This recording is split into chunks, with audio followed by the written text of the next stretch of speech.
office of Mayor of Albany. We're running in the Democratic primary. We'll be debating at the Albany Public Library main branch from 6:30 to 8:30. So mark your calendars. This debate is sponsored by the League of Women Voters, the Council of Albany Neighborhood Associations, the Capital Area Council Churches, and the West Hill Ministerial Fellowship. And on October 3rd, at the same place and time, we are also hoping to have another debate among all the mayoral candidates. So, exciting things coming up.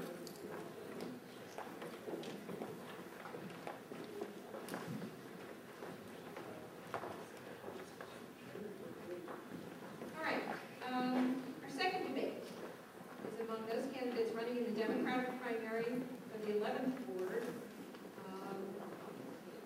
And we will start opening statements in this order. Justin Teff, Ken Barnes, Luke Gucker, and Anton Konev. Anton, is that better? What? Thank you. All right. So Justin, opening statements for 3 minutes. Thank you very much, everyone, for coming out tonight. I very much appreciate it. I would also like to thank the Pine Hills Neighborhood Association for their tremendous work, both here tonight and in the community. And I would very much like to thank my other candidates, or my opposing candidates, the other candidates. We started this race with a gentleman's agreement that we were going to stick to the issues, and thus far it's been a gentleman's race run by gentleman candidates, so I think that's just tremendous. That said, I'd like to take a minute to introduce myself for anyone who doesn't know me. Again, my name is Justin, and I came to Albany probably about 15 years ago to attend SUNY Albany. Not surprisingly, I wound up with a political science degree. I went to Albany Law thereafter, and by that time, Albany had become home, and did not seem to me as if I was going to be going anyplace else. I love the city, and have no plans of going anywhere.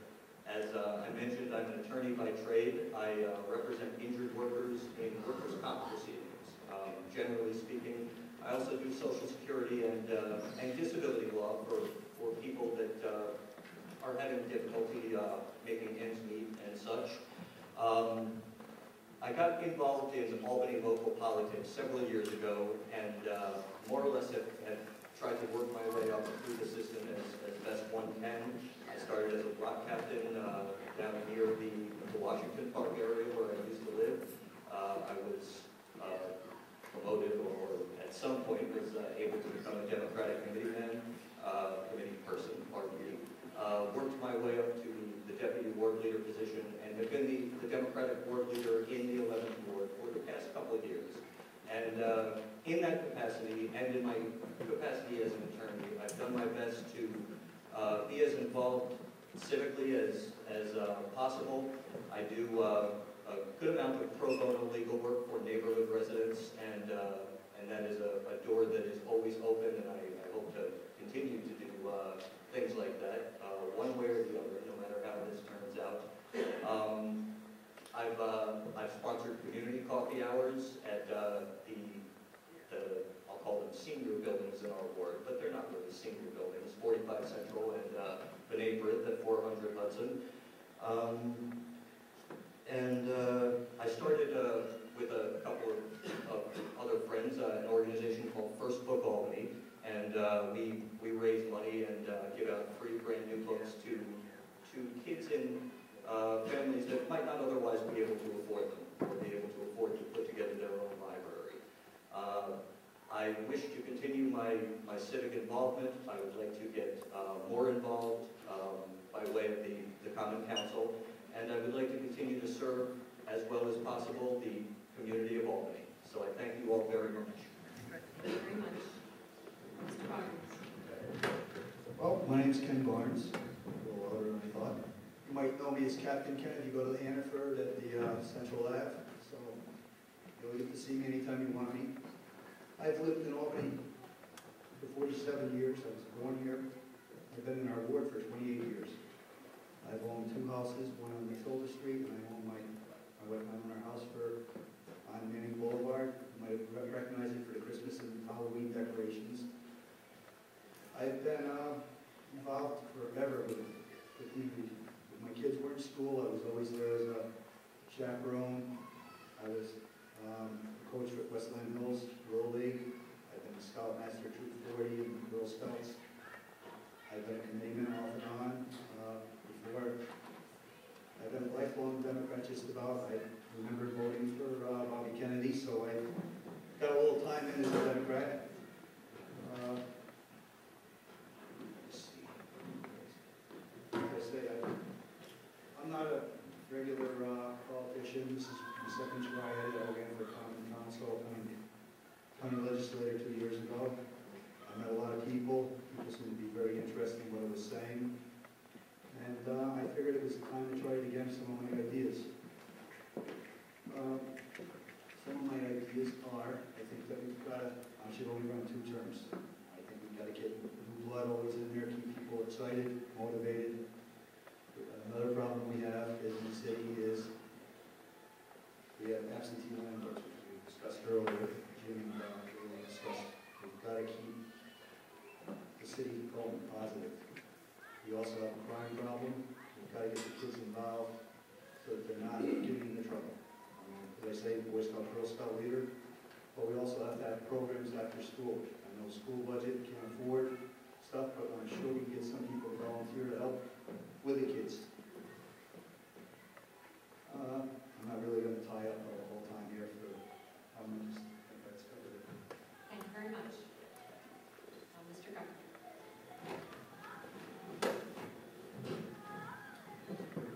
Hello, good evening. My name is Luke Gucker. I'd like to thank everybody for this opportunity to come together, all the candidates here together. Like Justin said, this is a gentleman's race. I'm really excited about the fact that we've been able to keep it such. I'd like to thank Pine Hills Neighborhood Association for putting this on, the women voters for moderating this, the first Lutheran church for hosting it, and everyone, all of you for coming and listening to us. It's so really good civic engagement that we can get such an active crowd for our common council race noise. And it also shows that everyone's really involved, that there's 4 of us running. So this is a really good demonstration of active and participatory democracy. A little bit about myself. I studied urban planning in SUNY Albany, so I have a very strong passion for the built environment. And there's a deep-rooted concern that I have that motivated me to run, and that is the fact, like many other cities in the country, that Albany has been losing population. It's a death knell for many cities. Many cities have come much worse than we have. You know, we've actually fared pretty well under certain circumstances, but overall, I think there's really a great opportunity that we have here now. The culture is turning around to a more urban-centric sort of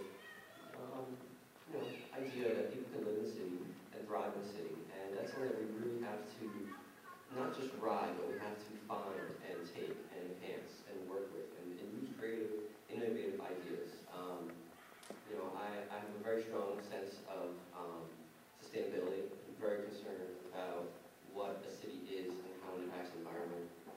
Cities, in the past, and a long time ago, they were just polluting monsters, and now we have an opportunity to do some really innovative things, some really exciting, innovative things to really turn the city around. Most of my platform is dealing with much more concrete things, because it's good to have a background, but when you get too theoretical, you have to keep it focused, keep it down. So I'm very focused on code enforcement. I'm very concerned about keeping buildings up. They are our most precious resource besides the citizens. I mean, we really need to think about what it is that our city. We're one of the oldest cities in the country. I mean, it's a fantastic resource we have here. And to let these buildings sit, like there's a question earlier about vacant buildings. It's tragic. It's sad, and it's terrible. So I'd really be very concerned about that. Also, public safety. I mean, I'm going out talking to people, and it's just tragic the fact that people don't feel safe in their own neighborhood. They can't even go out at night and walk around and enjoy what the city is. It's a lively, interactive, spontaneous environment that it's just you don't really get that in the suburbs or in the country. So I mean, the fact that safety it's a top priority of mine. I mean, we really need to get the community out there, and then also community focus. That's just another aspect. But thank you so much. Thank you. Mr. Konev. Thank you, everyone, and thank you,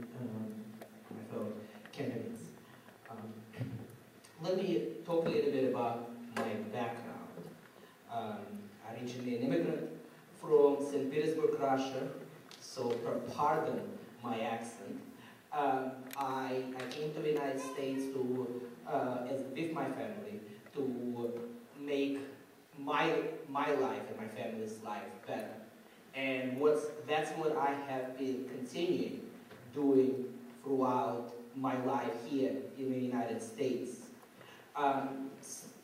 Starting with, in 2002, I became an intern and shortly got hired by the New York State Assembly. And throughout these 6.5 years, I have a measurable impact on the community, passing legislation to combat gangs in our neighborhoods, passing legislation to create senior services for mentally disabled seniors, passing legislation that would require training for bus drivers who drive disabled kids, and many others. In the city of Albany specifically, I have been an advocate and very outspoken advocate for public access, which unfortunately the city and the Time Warner have been dragging their feet on, and they continue to dragging their feet on. And unfortunately, while some city councilors have been better on that issue, others have not been as active. I've been a Democratic Committee person, and last year championed the Obama campaign here in the Capital Region. I worked with seniors to prepare them for digital TV transition. I also was one of the founders of Midtown Neighborhood Watch, walking around the community and ensuring safety and also quality of life issues such as lights that went out, such as garbage that's out on the streets, such as unpaid, not done the sidewalks, not unremoved snow.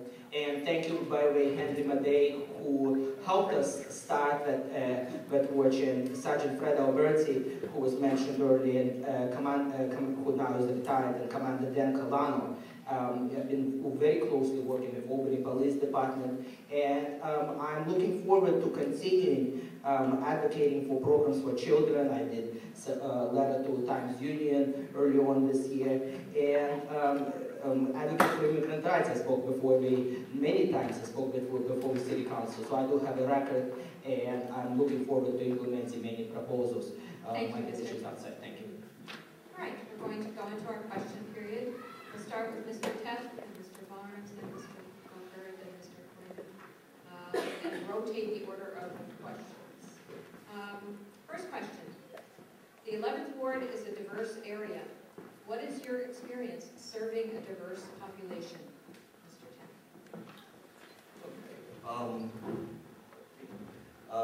I actually have a great deal of experience and knowledge of the diversity in the 11th Ward. It happens to be one of the wards in the city where we have a large population of homeowners, business owners, other property owners.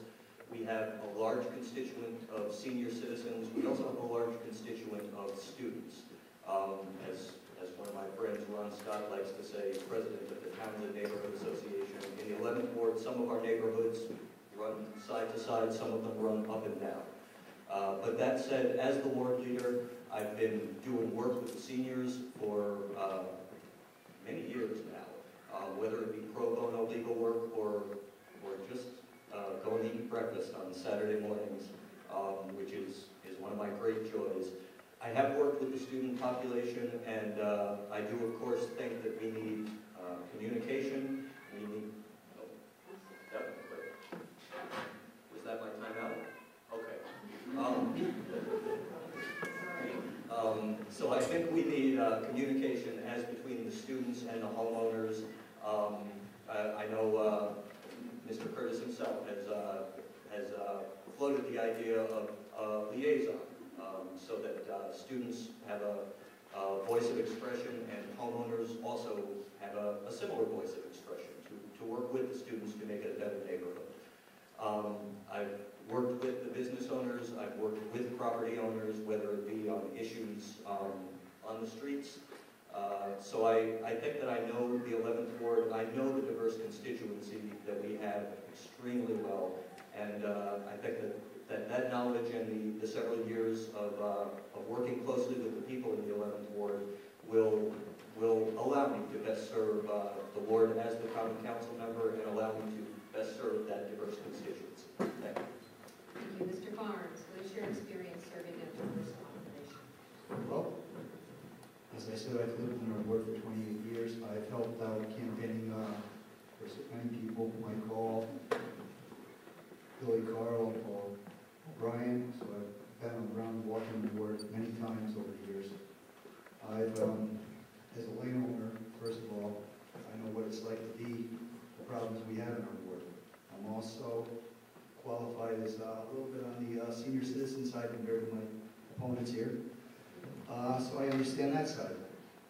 But also I work with a lot of the college kids at Hannaford, and I've known college. In fact, I was a college kid here at St. Rose, so I know that side of the picture.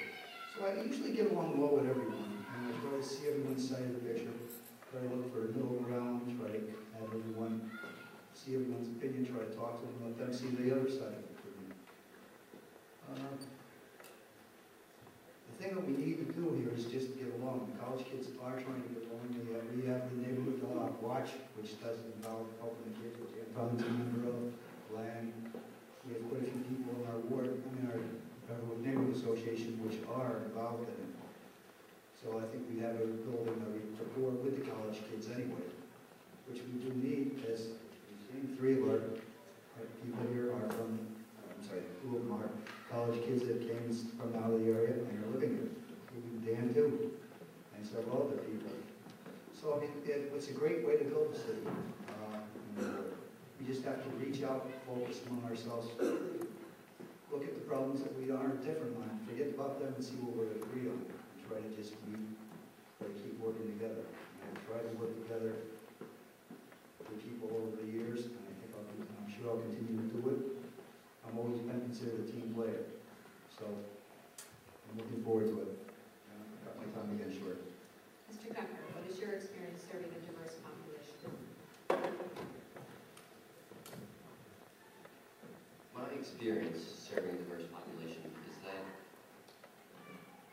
the population really needs to be enhanced. Diversity is something that is so fundamental to the characteristic of a thriving city. And diversity that we have in the 11th Ward is just fantastic. I mean, just having to walk the ward and enjoying walking the ward in the last few weeks, when you actually get the chance to just knock on every door, I mean, I have to actually stop myself from knocking on doors that aren't open the ward just because I see them. It's bad. But diversity in the ward is so rich.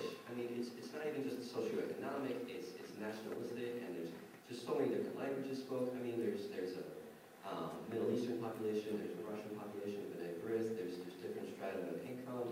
It's just across the board, and that's what a city is, and that's what we need to respect and enhance. And the way you can enhance diversity is by identifying needs. It's not just enough to get to know them, you have to identify their needs, and what you can do to further and better meet their needs at the best way possible. You know, certain populations need longer lights or better sidewalks, or college students, for example, they need code enforcement. I mean, some of those houses have been trashed. I mean, I can't really say that I agree that the students have been working with the city. I think they've been using it disrespectfully, really, to be honest. And I've seen it firsthand. I mean, it's kind of turned me on to a lot of things, but just the way I saw people treating our city was offensive. And it has to stop. And I think the way to do it is to, through a combination of reaching out to students and the university, to hold the university at least responsible to have a role. And also through code enforcement. The landlords need to know that, sure, a student will put his head in the wall, but you have to fix that. I mean, that's just what happens, and to keep up the building, because like I said earlier, the building stock is just so important, and that's how you keep a neighborhood filled with students stabilized. Thank you. Mr. Konev. Let's start with the diversity of our neighborhood. I think I almost better than anyone understands the diversity because of my own background, of a pretty diverse background, and where I, in the past, have translated for Russian population, and then I briefly recently mentioned that we do have a pretty big Russian-American population, and I have translated at that building. Also working with seniors there, and in the past I have been also with 45 Central building where we worked on several campaigns where it was seniors and looking to improve their lives. We also have a difference between the renters and the long-term owners. And I believe that we need to strengthen both parts of our neighborhood. We need to provide more responsible landlords for our renters, and we need to also encourage home ownership. I think that we need to also provide incentives for people to invest in housing. Affordable housing also is something that we need to worry about in this city. We also have an assisted living facility in our ward, and I'm looking forward to working with those individuals, and in the past have been a big advocate for the disabled and making sure we need to fix our sidewalks. We do have some blind folks in our ward. We have people in wheelchairs, and our sidewalks are not accessible. A lot of our sidewalks are not accessible to those individuals. And the city of Albany really needs to consider those things when prioritizing improvements. And I think that's what worrying about diversity is all about. Thank you. All right, the next question, we will start with Mr. Barnes. I'm going to take the moderator's prerogative and combine a couple of things here. Please talk about your feelings, first of all, on the proposed convention center, and secondly, about the future of solid waste disposal. The convention center, I personally don't think we need it, okay? We have an arena already, which we have can be used much more effectively a lot of times. We have hotels all over. I think the only time all hotels are filled up is when we have a bar in the city. There are hotels that go, rooms that go unused forever. I can speak firsthand. I used to work part-time at the Ambassador Motor. And the chains are the ones that are making the money. A lot of small business owners are having a tough time. So I mean, we can just use the arena much smarter. We can have that as our convention center, and people can go to some of the nice hotels which we have in the city and the county for solid waste. Mount Trashmore is a disgrace, but it is our landfill. We have to use our heads and try to look at some ways to make this go last longer. Maybe recycle the stuff more, make more recycling than we can get to keep it so that we're not wasting filling up the trash. Maybe we can do something like that. We're trying to get the Answers program where we're burning stuff. We have to look at that again, try to find ways to really use the waste that we're throwing out. There's a lot of things that are thrown out. It's a shame to be used. I know Tom Gephardt, who's with the student union, he was trying to get the kids to donate some of their furniture so that they could be reused. And you got to use things like that because the college students come in and they just throw stuff out. Then when you're done, you're going away. And some of the stuff, it's a shame. If you really looked at it, you go by and you say, my God, that's sometimes better than some people have. We should even just donate it to the Salvation Army. People who need it and family need it. So those are probably my solutions for the time being. Thank you. Mr. Gucker, talk about your feelings on the proposed convention center and the future of solid waste disposal. Oh boy, it's a tough question to pose to, but I'll do my best. The convention center, I have a lot of feelings about that. I feel pretty negative about it. I don't think it's a good idea. I don't think it's a good way to spend money. I believe that we need to have a much better transportation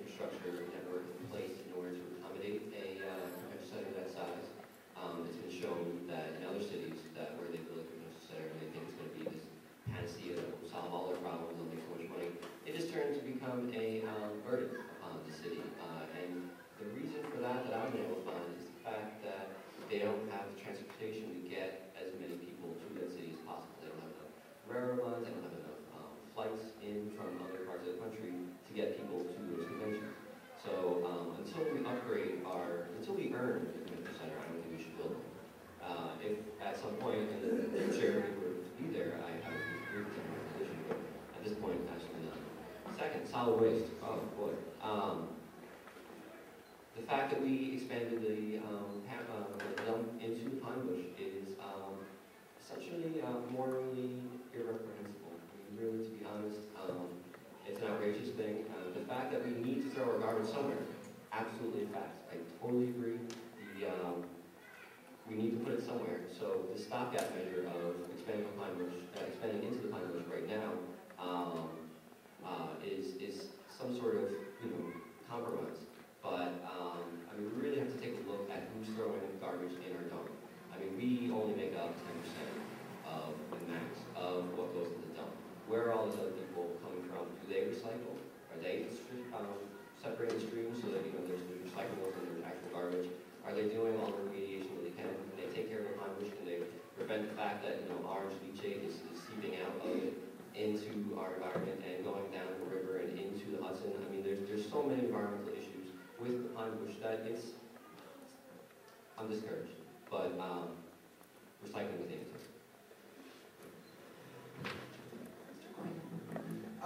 Well, first on the convention center, I'm utterly opposed to convention center because of some reasons my opponents have mentioned. We are not ready for it. If we build a convention center, and that's so much down the line, when people come here and we haven't yet solved out a crime issue in the city, we're not going to come again. Even if this was the tourist attraction. I recently was in Denver, Colorado for the last year for the Democratic National Convention. Now that's a developed city. Now that's a city where a convention center would make sense because you have a developed downtown, you have affordable public transportation, you have kind of a combination of residential facilities and the businesses around hotels. It's a community, and we don't have those resources yet in our community. And again, we need to work more with the university. I would like to see, instead of convention center, what a great economic development would it be if we had a community college downtown Albany.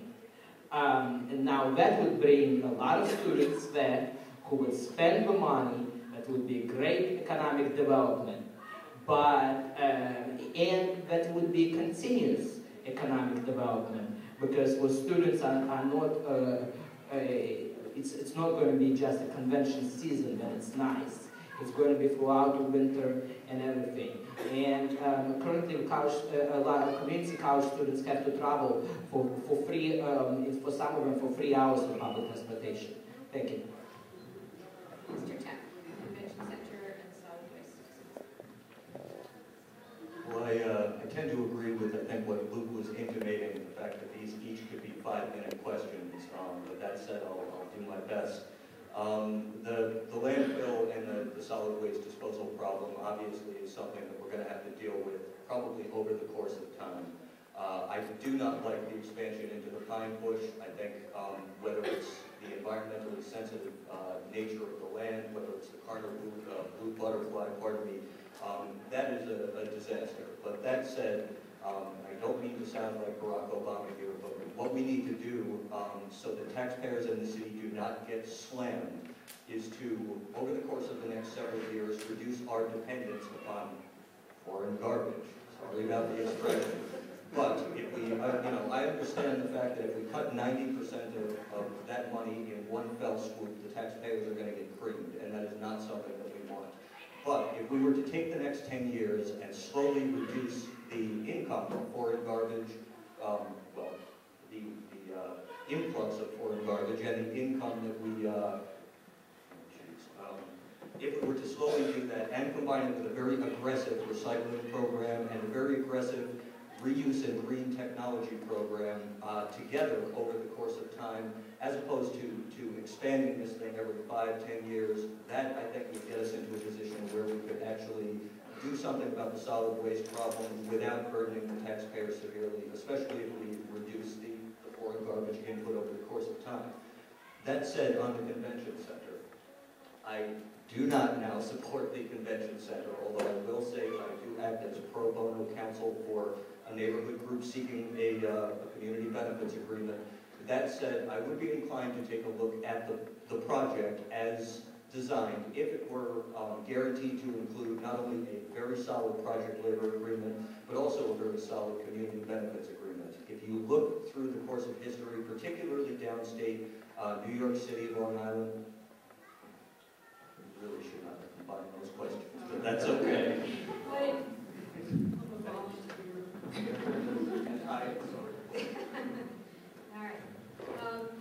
Mr. Konev, we're starting with you this time. The schools in the surrounding suburbs are so attractive to families with school-age children.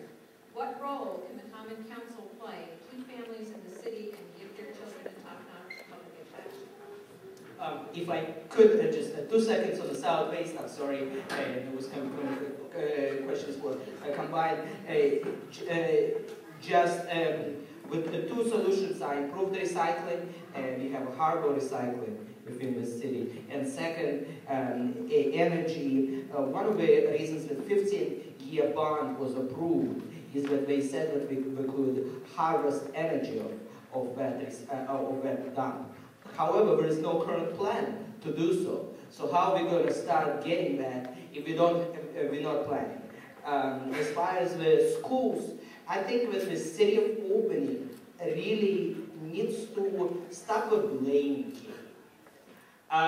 It's easy to point fingers and say, well, we don't really control it. It's their fault. It's much more difficult to sit down at a common table and find similarities rather than differences of how you're going to move forward, because it's everyone's children. It's not just the children who belong to the school board that go to the schools. It's the children who also belong to members of Common Council. If the mayor had children, he probably could, he's not sending them to public schools, so that's probably one of the problems. But we need to sit down and really work with them with community programs that will benefit everyone. And rather than start pointing fingers and saying that children should spend more time in school, because that perhaps is not a solution. The solution is to work as a community. Quickly, just once again, going back to the solid waste, is one of our solutions is the regionalization, and we need to work on it as a regional problem. Thank you. All right, Mr. Teff. Thank you. Well, I certainly am not going to be one of those folks that engages in the blame game, but I do think it's important, and I'm sure most of you are aware, that with the change years ago to an elected school board, which has authority which is separate from the mayor's office and the Common Council, there are certain responsibilities that were transferred. And I'm not pointing fingers at the school board, not by any means, but the Common Council does not have a tremendous amount of power.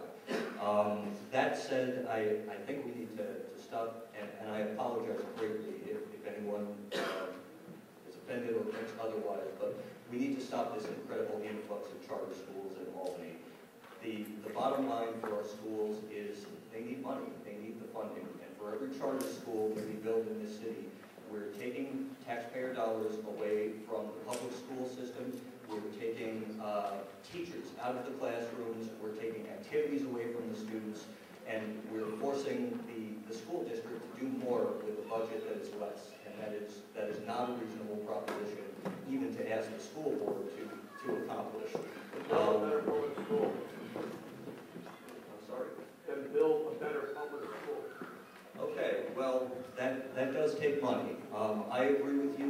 could, you know, we could and we need to build better public schools. But I also tend to think that the teachers who go and work very hard to educate the students in those public schools every day may well respectfully disagree that we need a whole new system. I mean, those folks are very dedicated individuals and very caring. I agree we need a better school system. I do.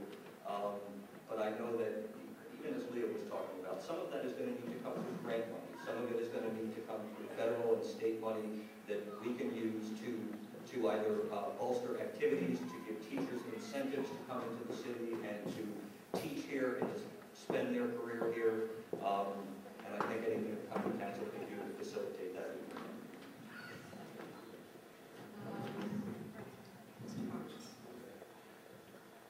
I think the blame goes to everyone in the city.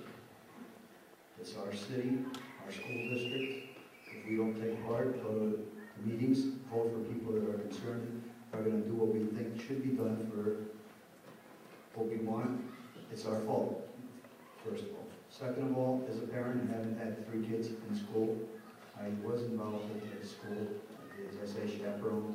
I did try to know my kids, teachers, and I knew the kids that they were playing with. We have to take part. And even when I'm out, I'm going to be a grandfather soon. I'm going to be taking care of watching who my kids are going to be, grandchildren are going to be going to school with. I was saying that about what Justin said. A lot of the teachers are very dedicated and hardworking. There's some that shouldn't be teachers, but we've got to give them a pat on the back. We've got to help them out. But again, we have to, as parents and as citizens, we have to have the kids be responsible for what they're doing. They've got to study. They can't just say, oh, the teacher didn't teach me. Sometimes the teachers really stay after and they do work with the kids. Some kids need special care. The city does have programs to help them out. But I think we have to put the responsibility on the kids that are going to school, the parents, the citizens of the city, and the school board. If you're not going to take care of it, we're just going to have the kids, which are our future, become even worse, okay? We have problems already with the kids. Crime isn't a big part of the problem with the kids. They're just getting involved more and more in trouble. You have to have after-school programs, and it doesn't have to be a tax to the school budget. We can have people volunteer, maybe help the kids, teach them some hobbies, teach them things that will keep them involved. The future is our children. And again, I'm going to cut myself short, but that's what I believe. Thank you, Mr. Gucker.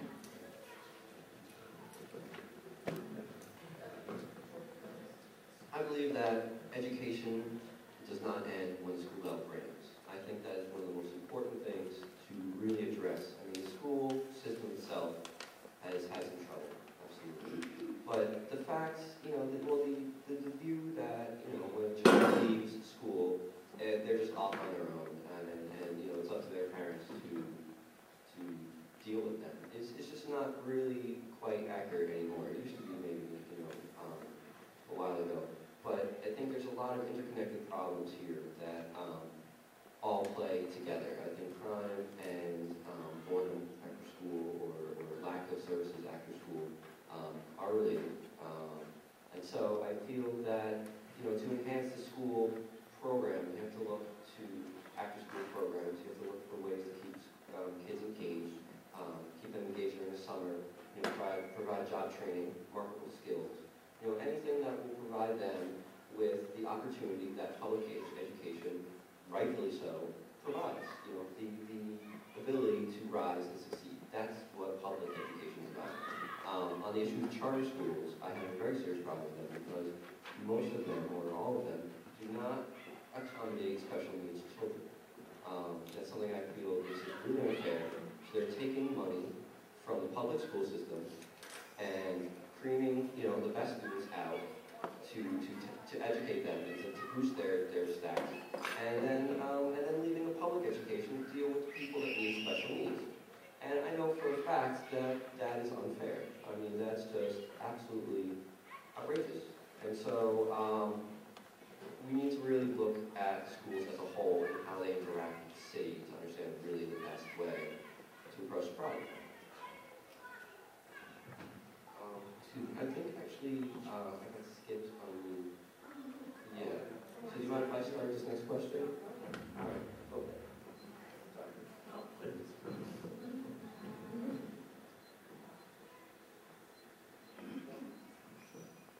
You got skipped on the question? I'm sorry. I didn't get a chance to start first. Start first. Yeah. Yes. All right, I'm sorry. All right, so we'll start with you first this time.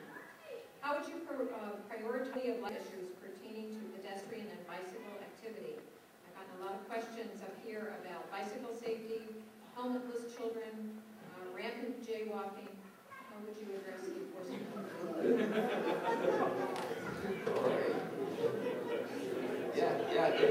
These are two very large issues.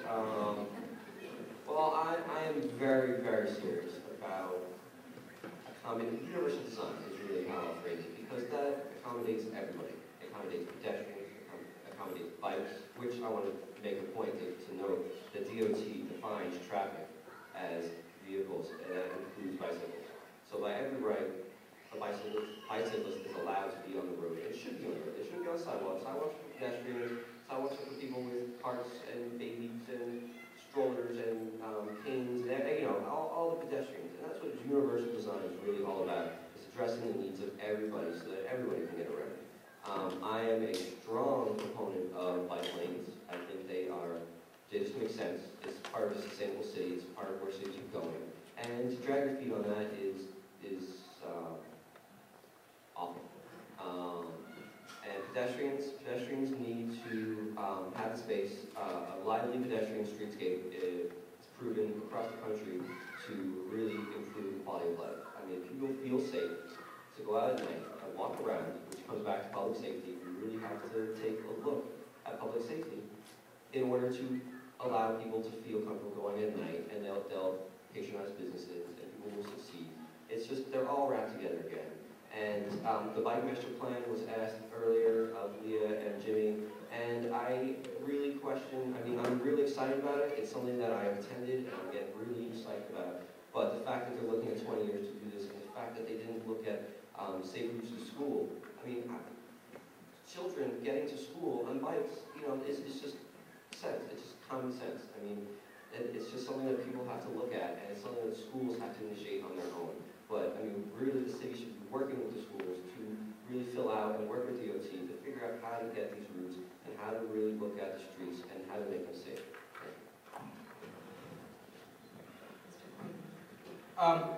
Unfortunately, when we look at the city as a whole, we need to work with everyone.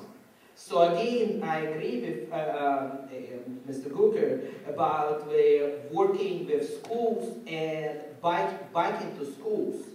However, that would require the city of Albany to work with the school district. So that's something that we need to work on. And at that meeting, I was one of the people who questioned the 20-year plan.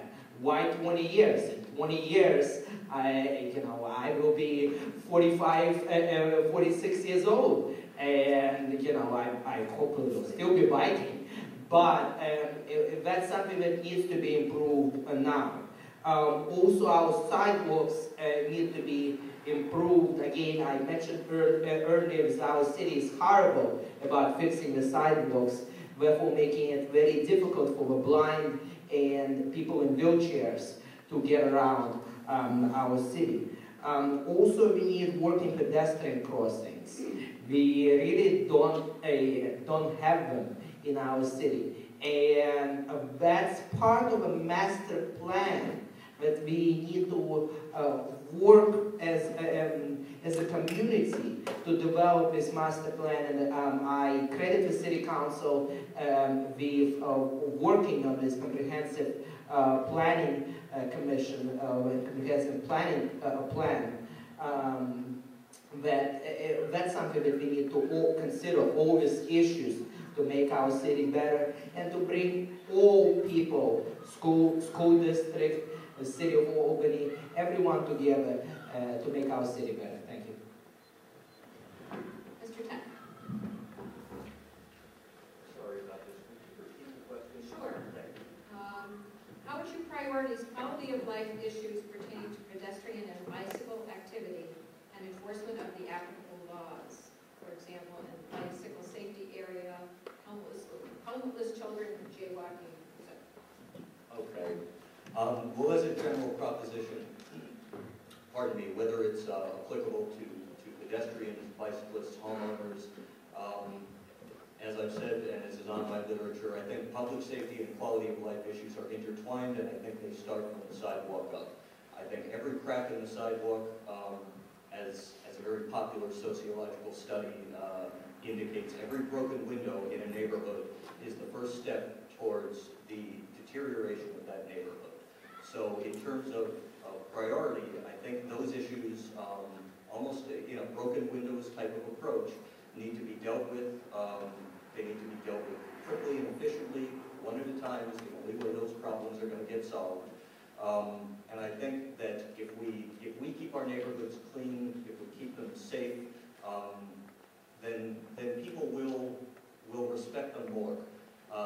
That said, I do think we need a more substantial police presence, be it foot or bicycle police. I understand, again, Leah had mentioned the argument over community policing versus strategic deployment.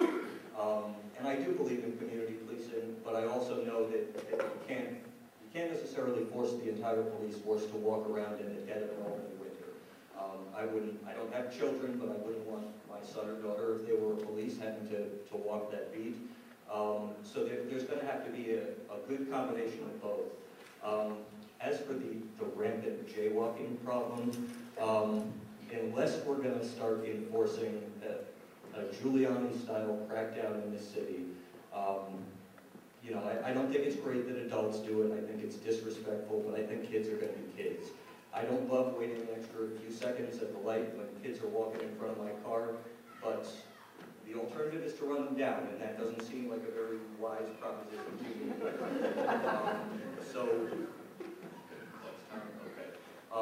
So I think we're going to need a general sense of respect for our neighborhoods through those measures. Mr. Barnes. Okay. I think bicycles are going to be coming back, as Anton could definitely say. I think we have to use our heads on it, okay? We need bike paths, but the city has got to move. Our roads are atrocious. Some of this, all the way right down to the sewer system. Sewer system's antiquated, backs up. We've got to look as a city, focus on redoing these streets, right from the bottom of the sewer, get National Grid to put new piping in, so if there's not going to be, they're going to be ripping up the pipe and ripping up a whole street again. Put a new street in, when we do it, put a nice bike path, so people can be safely riding bikes. When it comes to the kids with helmets, I think anyone under 18 should wear a helmet. After 18, you're an adult, it's your choice. You don't want to wear a helmet, something happens, it's your responsibility. On the jaywalking, and just for courtesy, unfortunately, that's something that's been developing for a long, long time. And I think we just have to start doing each of ourselves, being responsible, being courteous to each other. If we start doing that, I believe that it will slowly catch on. Yes, it's going to take forever. Some people will never obey laws. But I think if we do, as a community, start trying to be courteous, give the drivers the right of way when the time is, and everyone's seen that somebody go across the street slower than anything. I've seen some little old ladies hustle across the street, and I've seen some young kids that are 16 years old that I swear to God, my mother, who's 82, could walk fast, walk rings around them. So again, that's a parent's decision, and the child's decision to be responsible. And as I say, we just got to keep building, looking at the city, trying to make it so that we can have bike paths. It's going to be coming. That's all I got to say. Thank you. We have time for 2 more questions, and then we'll have remarks. First final question. Now that the ghost ticket investigation is done, what do you see as the next similar major investigation in the Common Council's future? And Anton, we will start with you.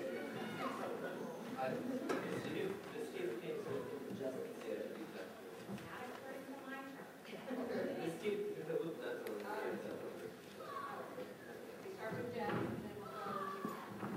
It's Justin, but that's okay. My mother does that too. Jeff, get over here.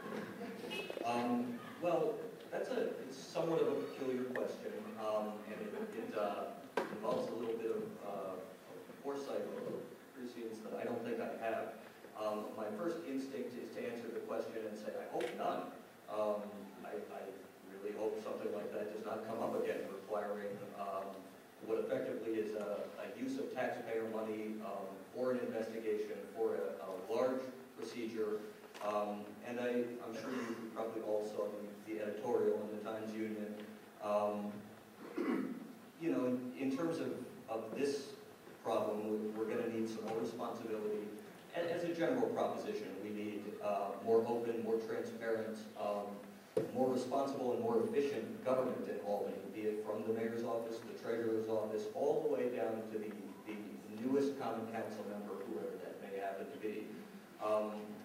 As to what the next investigation is going to be,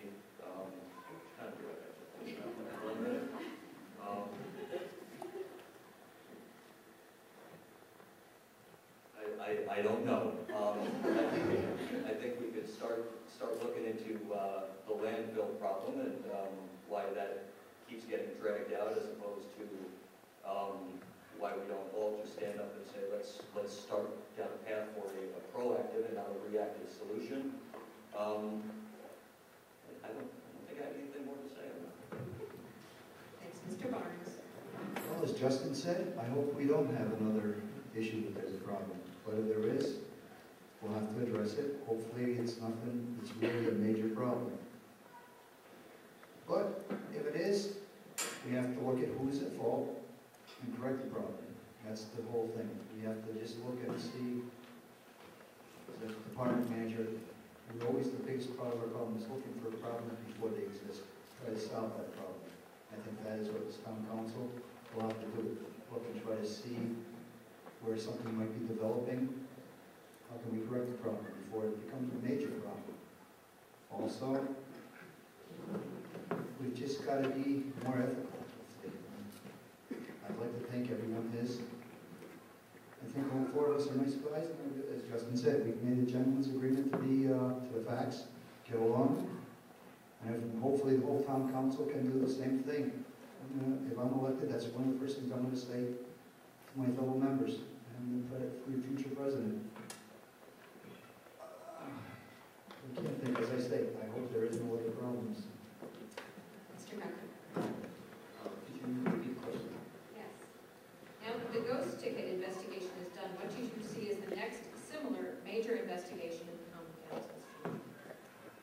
Yeah, and that is a tough question. Thank you for whoever candidate it is. It's a year here. Yeah. Well, I share a similar sentiment, hoping that there is another similar case, but I can't really say that I would be surprised if there would be something else out there. I think I'm actually pretty certain that there would be something going on right now that would probably warrant some sort of investigation. I would question the role of the common council in doing that investigation. I'm appreciative of the ghost ticket investigation itself. I think I've covered some very interesting ideas and stuff that have to be looked into, and things that should be acted upon, to be honest. But I'm sure there are other issues, probably something to do with the budget that could be a little more transparent. I'm not sure. I think there's a possibility that something could be happening there. I don't have the answers for that right now, but it's an area to look into. Contracts for the city is probably something that we should look at as well. If we're hunting for a problem, I'm not. If we find something, I'd like to figure it out. But you asked, what other areas? Allocation of the industrial development agency funds, probably somewhere else that something's happening. I don't want to blame him. I don't know what's going on there, but that's somewhere we can look at for a fun problem going on. And then on the ghost ticket, it's a good idea to have done it.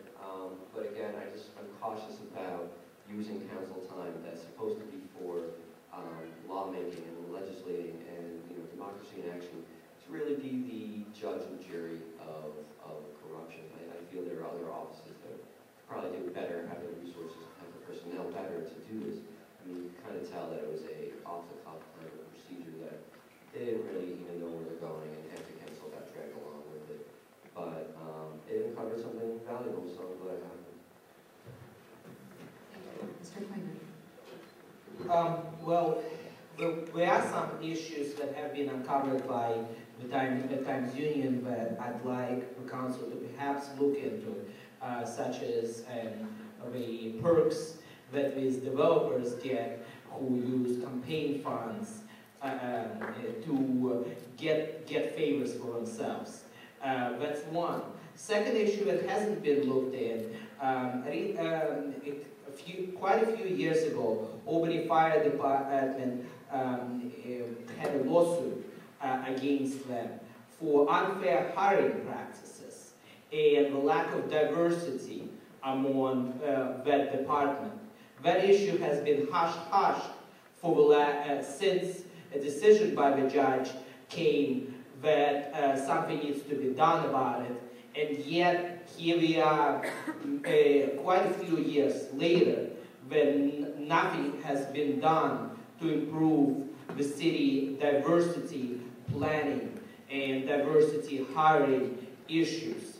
The city council really needs to take a look at its planning. I admire Councilman Richard Conti on his initiatives to take a look at the budget planning, which I really believe needs to be year-round process. Also, comprehensive planning and city planning and the zoning issues that were addressed during the previous debate perhaps should be taken a look at. The other issues, there needs to be more public input on such things as a federal stimulus, on such things as size of a city council, which I do believe needs to be reduced. Perhaps even on such issues as charter schools, which I do believe for a choice for parents to send their kids to charter schools, but at the same time, we do need proof in advertising and accountability for those charter schools. Thank you. Thank you. This will be the final question of the evening. We have heard about many of the issues facing Albany. If elected, what will be your #1 issue that you will fight for? And how do you plan on achieving results? I'm going to start with Mr. Barnes.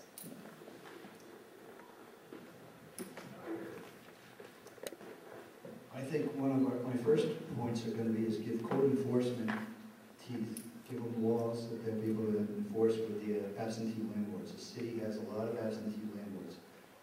A lot of these two-family houses originally were family houses, but because of all the college kids in here, the landlords found that they can pack in 5 kids into an apartment. Group of laws is only 3. You've got to give the fire department, which is the enforcement for code enforcement, teeth to really be able to make sure that these houses are kept right. There's 3 kids in an apartment.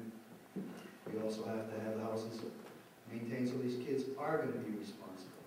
If they come into a place that's trashed, they're not going to keep it in good shape. Mike Kohini over at WT is a very good landlord. Okay, he maintains his houses. Not to say that some of the others aren't, but I do know Mike does do a very good job. We've got to bring up the standards to the landlords. If they maintain the house, if they're not maintaining the house, we have to cite them. And if they don't show up and do the repairs, we have to fine them. And I mean, not fine them $100, fine them something that's going to be so that they're going to want to do these repairs. If they don't do these repairs, we have 2 choices, I see. We have to take the house away from them because they're not making the house inhabitable, or we have the Voltech Center over at Albany that teaches the kids carpentry, plumbing, electrical, and all these skills. With their teachers, they could actually go in and do some of these repairs, fix the houses up, and then either charge the landlord or put it on their taxes. If the taxes are not paid, we're going to repossess the house. But instead of selling it back to the county, as the county gets it, why not take this house and sell it to low-income people? People are trying to buy a house. The city wins this way because we're going to have taxes. Second of all, people are going to have a nice house to live in. My time is up, finally. I'm sorry.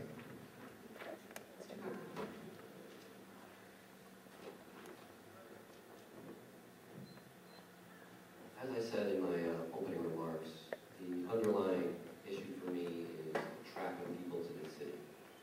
And my first priority there is public safety. People don't feel safe. They're not going to be comfortable. We're going to lose people. We're not going to gain people. No one's going to come here if it doesn't feel safe.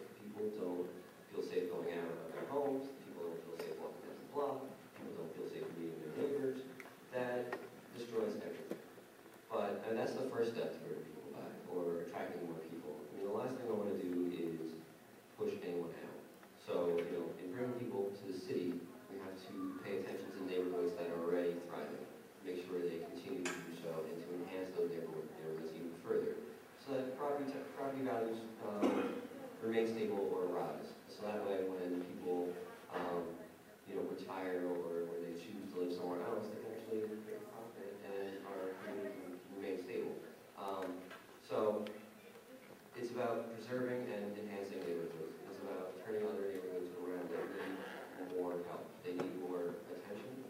It's a community focused, community-oriented perspective or way of thinking is very important as well. Also, I mean, transportation is a big issue. I mean, CDTA does not cover the areas it needs to cover. Bicycling is not safe. I've tried, but I stopped because it was not safe. I felt really in danger. And also, I think we have to really look, into the future and see where we want the city to be. And in that vein, I'm very strong about sustainability.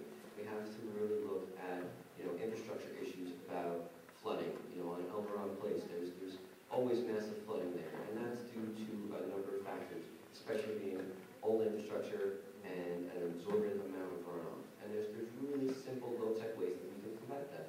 So, I mean, it's all about bringing people back to the city. Well, that's a difficult question. And to kind of summarize everything that we need to do in this city into one idea, and I'll try. So I'll say that it's a comprehensive planning, which does include the safety. I do strongly believe in community policing, where the officer knows their neighbors, knows their neighborhood. It's not just about sending any police officer out there and having them get out of a car.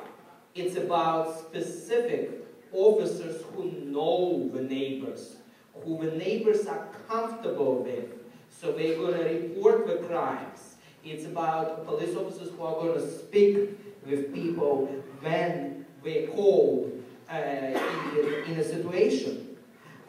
Biking, I only bike. I bike and I walk.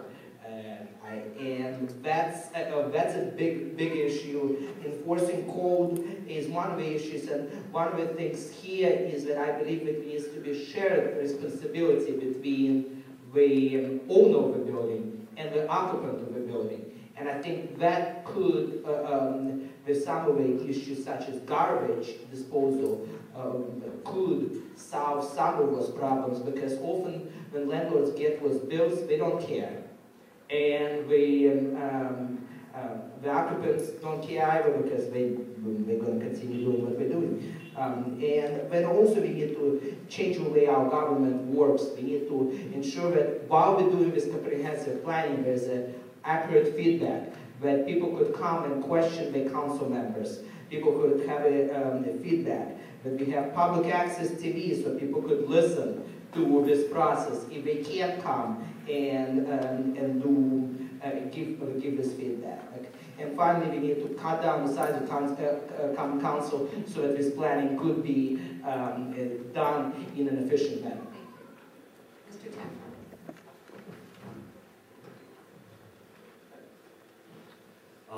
There's no way that in the time allotted, 1 minute or 2 minutes?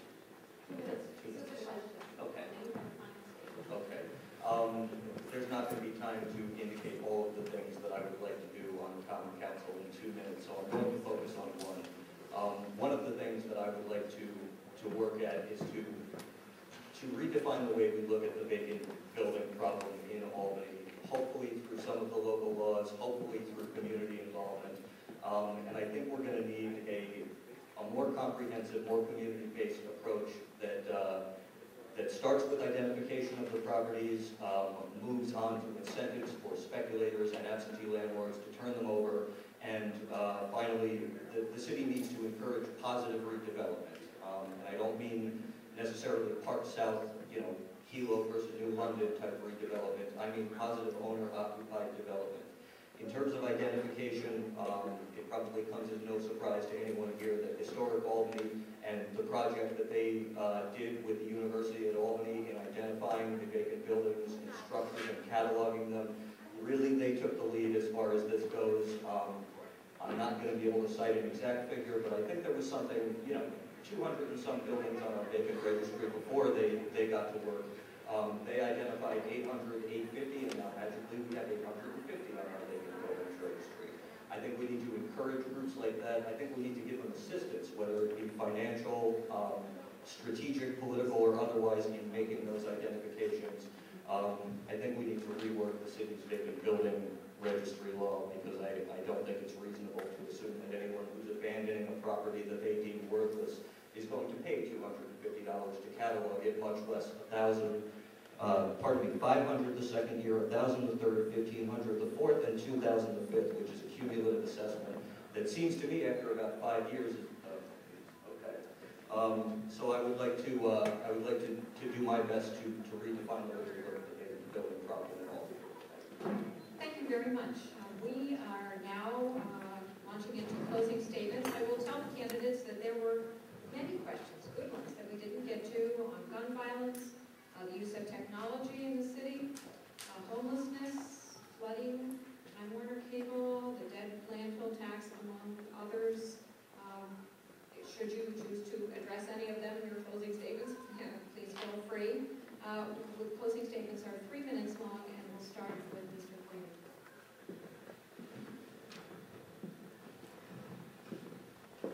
Well, first of all, thank you, everyone. Thank you for listening to us for over a long time. And thank you, my fellow candidates, and thank you, League of Women Voters and all the neighborhood associations who sponsored this. Let me conclude by going over some of the things that I perhaps haven't gotten a chance to touch on. Since somebody wanted to hear about gun violence, I strongly support Council Legislator Chris Higgins' proposal with gun buyback.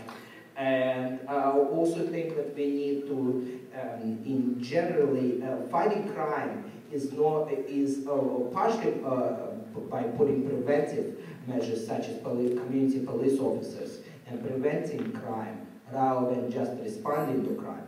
And partially it's about building a community. It's about channeling energy of young people, college students, high school, pre-high school, into something better.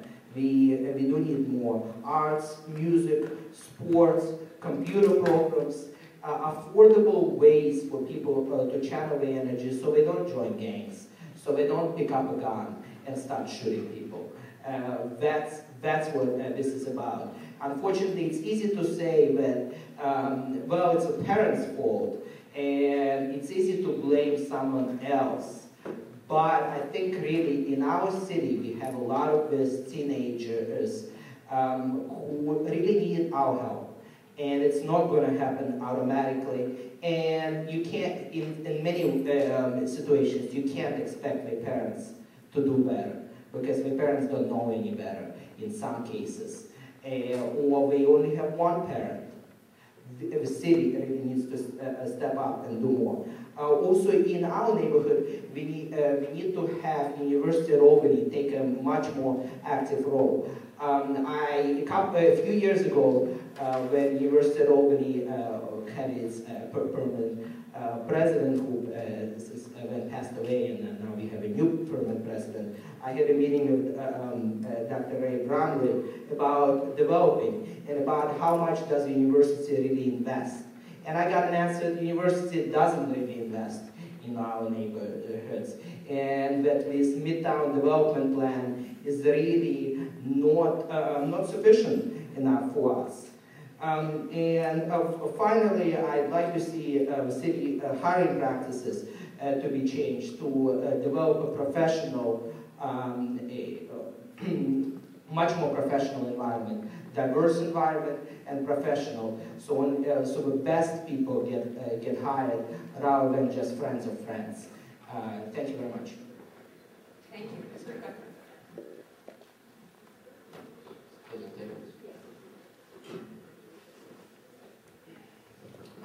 I also want to take a second to thank everyone for coming out, thank everyone for getting involved, the League of Women Voters for moderating, and the church and all the associations, New Washington Square, Pine Hills, and Beverly for co-sponsoring this. It's just really refreshing to see everyone here. I mean, this is the way that we can change what's going on in the city. I mean, it's clear that we have many obstacles facing us. I mean, some very large obstacles. There's a budget shortfall projected for in the next year that is monumental. I mean, and we're dipping into saving funds. We really need to look at how we're spending money, what we're doing, why we're doing it, how it's happening. And, you know, it all starts right here. I mean, people are coming out and listening to a debate for a common council. Thank you guys for coming to. Thank you all for doing this. And this is just the fundamental building blocks of democracy, and this is how we make our voice heard. And by making our voice heard, we have a say in how things happen. And this is really the most important thing that we can do to make sure that Albany changes for the better. And, you know, I'm most concerned, I've gone over all these things, I'm most concerned about public safety, I'm concerned about code enforcement, I'm concerned about quality of life. You know, all the details under all those are just umbrella terms that you know, I can throw out real quickly, but it's about the details too. It's about looking at what will actually make a difference and what's actually attainable. And it's also about reaching out. It's about community. You know, if I were elected, I'm not going to be doing this by myself. I'm going to be looking to all of you, all of the community, to tell me what's going on, what's happening, how we can do it. I need ideas. You know, I love good ideas, and I love when people bring them to me so that we can talk about it and figure out, you know, is this doable? And so this is just the most important thing that we can be doing. And I just want to thank you all for coming out. Thank you, Mr. Barnes. A couple of questions that I didn't get to address before. On the size of the council, we have a census going to be done next year. And I believe if the census says that the population is going down, we should lower the possibility of people in the council. Yes. On cost and cutting cost for the common council. There's one thing that I believe is where the common council gets benefits paid. Okay, most everyone has a full-time job. And that would be something to be taken away to save the cost for the city. And the city does have a future problem with the cost of raising. We're going to have to raise taxes otherwise. But how can we not raise taxes? I work in a supermarket and we have a manpower planning program. Departments have to run efficiently. Nobody's ever going to be 100% all the time. But there should be a plan trying to see how the departments are running. Now, no one wants to see someone lose their job, so you can't let them lose their job. But we have to work efficiently. We can do more work, as someone did mention. We can work with the county more to save, just make things more efficient.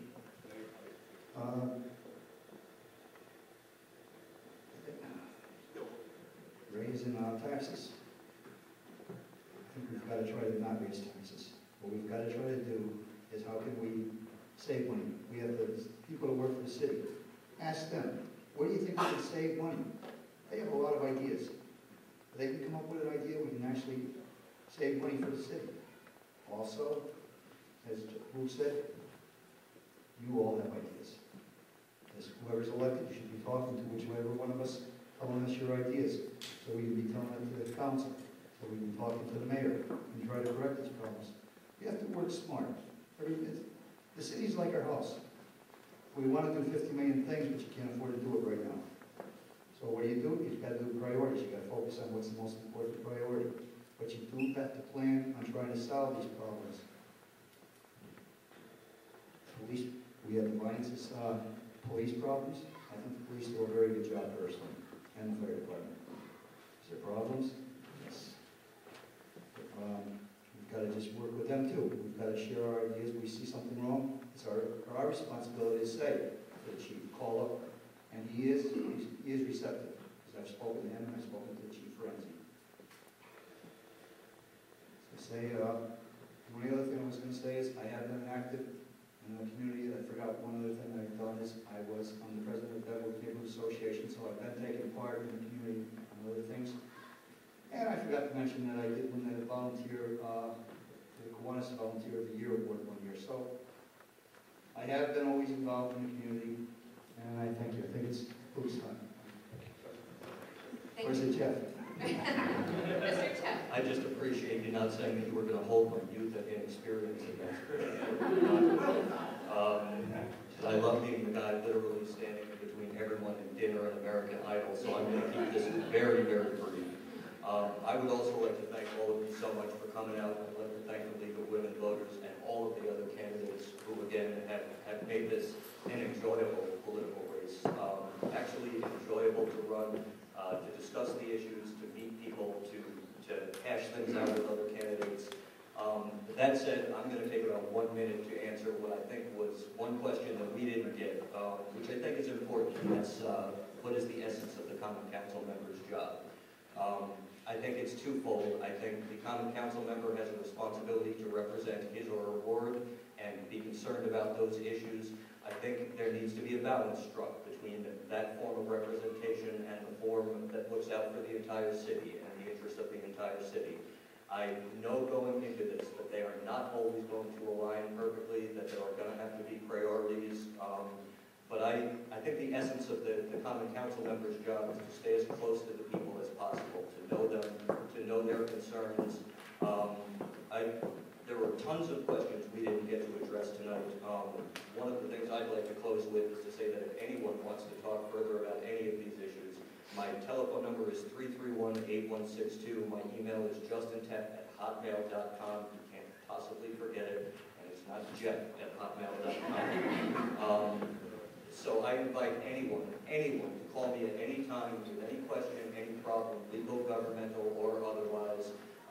That information is out there. I would love to further discuss these things. And I love our ward, I love our city, and I would very much appreciate your support. I would love to be your next Common Council member. So thank you all very much for coming out. Let's thank all